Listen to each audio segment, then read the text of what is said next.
first we're going to look at the Bohemian immigrants, and predominantly this is going to be the Shimerdas that we're talking about. So where is Bohemia?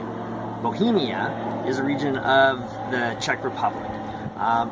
Historically, from about the 16th century to 1918, it was part of the Austro-Hungarian Empire, also known as the Habsburg Empire. This empire was predominantly a feudal society. So it was divided up into areas called parishes. And these parishes were run by the local noblemen.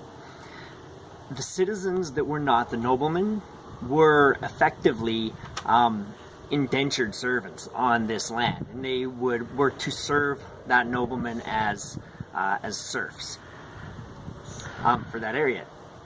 A key element of this was that there was very little freedom for those people, because effectively they were the property of those noblemen. So subsequently they weren't able to move around very freely. They couldn't leave their parish to go to another one. If they happened to meet somebody from another parish and they fell in love with that person, they would not be allowed to marry anybody from another parish, because effectively now you're commingling property. So they would have to apply for permission to marry people or to move to a different parish in the first place.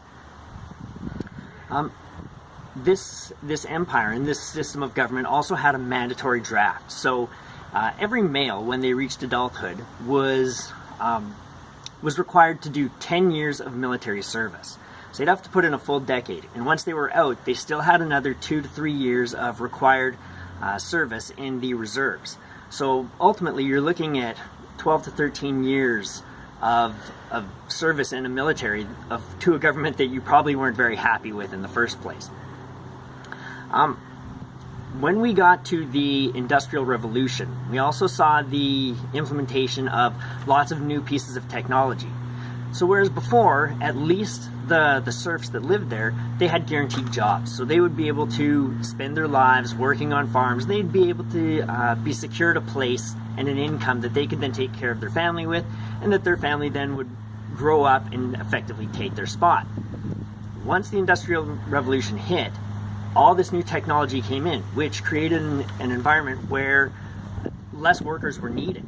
So you're being replaced with the new types of technology. At the same time, there's more medical advances, which were leading to lower infant mortality, which meant more people were being born and staying alive, as well as greater medical advances, which were meaning that people weren't dying as young and they were living longer.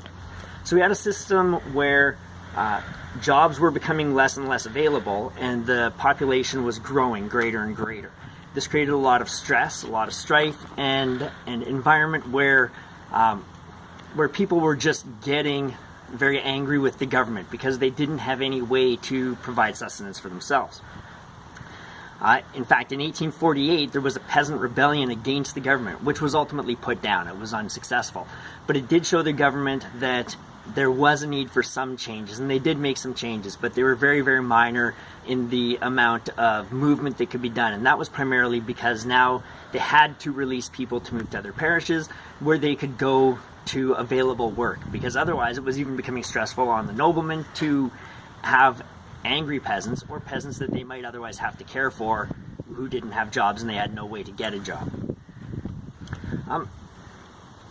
So with this as the backdrop then, it's easy to see why the Shimerdas, and especially in this case probably Mrs. Shimerda, were eager to get out of that country.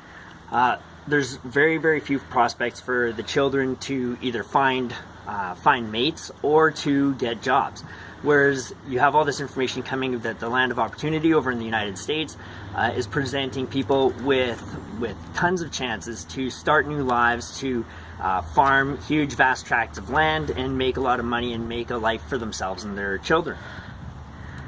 So let's see, officially between 1850 and 1914, from the Bohemian region, there was actually about 85,000 people that migrated to the United States.